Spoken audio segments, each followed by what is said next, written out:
Assalamualaikum warahmatullahi wabarakatuh. Pada video ini, saya akan mencoba untuk menjelaskan mengenai ukuran posisi dalam statistik. Dalam ukuran posisi, ini memiliki tujuan untuk melihat posisi data ketika data itu diurutkan. Jadi, untuk melihat ukuran posisi, syarat utama adalah data harus diurutkan terlebih dahulu.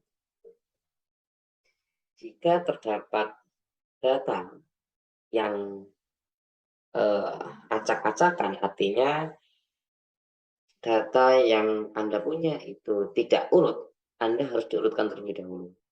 Misalnya, data terkait berat badan di kelas Anda. Data tersebut ada 60, 50, 70, 75, 53, 56, seperti itu. Data itu harus diurutkan terlebih dahulu dari angka terkecil menjadi angka yang paling besar.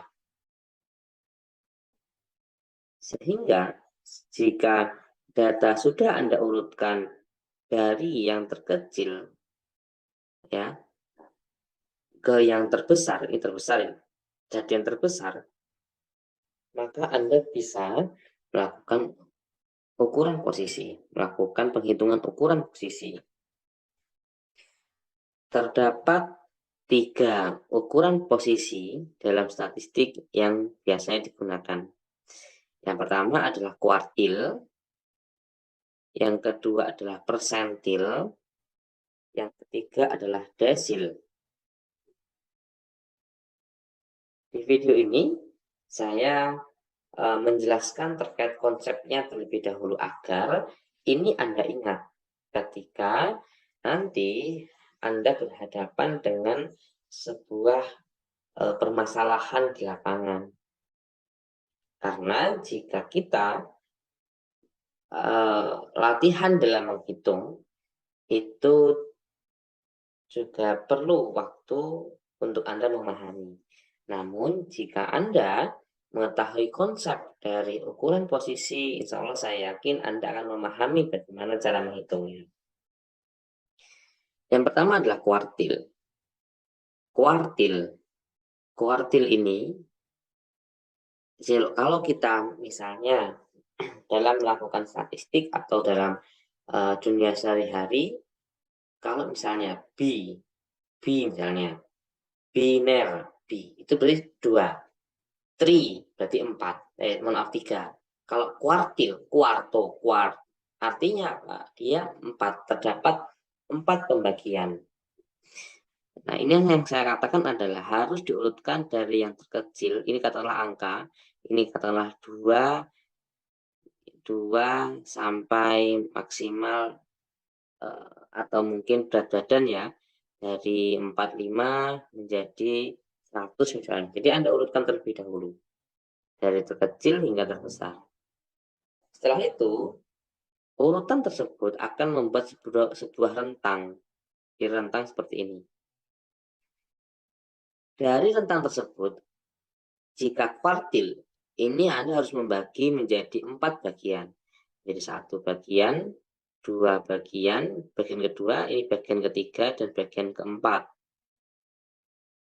Jika Anda ingin membagi 4 bagian dengan kuartil ini, maka Anda harus menentukan titik poinnya. Jadi, kalau kuartil terdapat titik poin 3 titik poin.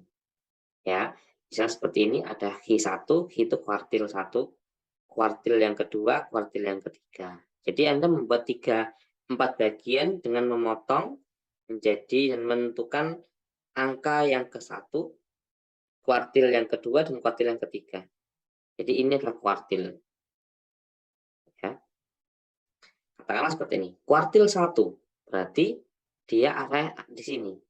Ini adalah kuartil 1. Kuartil yang kedua di sini. Gitu ya. Poinnya. Jadi Dalam penghitungan titik poin, titik potong, itu yang disebut dengan kuartil. Jadi kalau kuartil, itu ada Q1, Q2, dan Q3. Jika persen, berarti adalah 100/100%. Ya. Anda seperti tadi, Anda harus mengurutkan dari yang terkecil hingga yang terbesar. Setelah itu, yang namanya persen, berarti Anda harus membagi menjadi 100 bagian. Ya, 100 bagian. Kalau bagiannya ada 100, maka Anda harus menentukan titik potong sejumlah 99. Ini mulai dari titik potong 1 hingga potong 99. Nanti akhirnya Anda akan mendapatkan 100 bagian. Ini adalah persentil.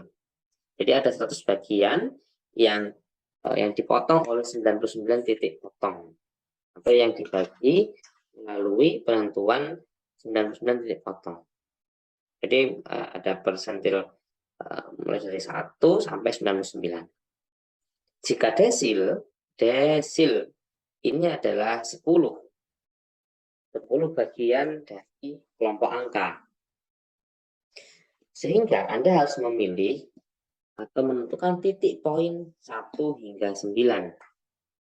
1 hingga 9. Jadi, konsepnya adalah kalau kita ingin mengukur ukuran divisi, maka Anda harus menentukan yang namanya titik potong untuk membagi bagian-bagian yang sudah ditentukan.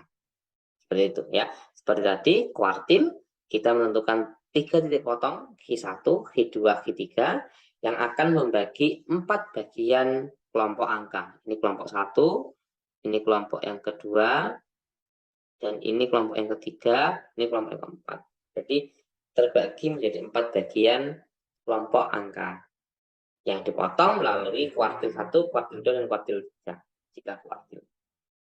Nah, ini adalah konsep dari ukuran posisi, di mana konsep ini harus Anda pahami terlebih dahulu, karena nanti ketika di materi perkuliahan akan ada pengembangan.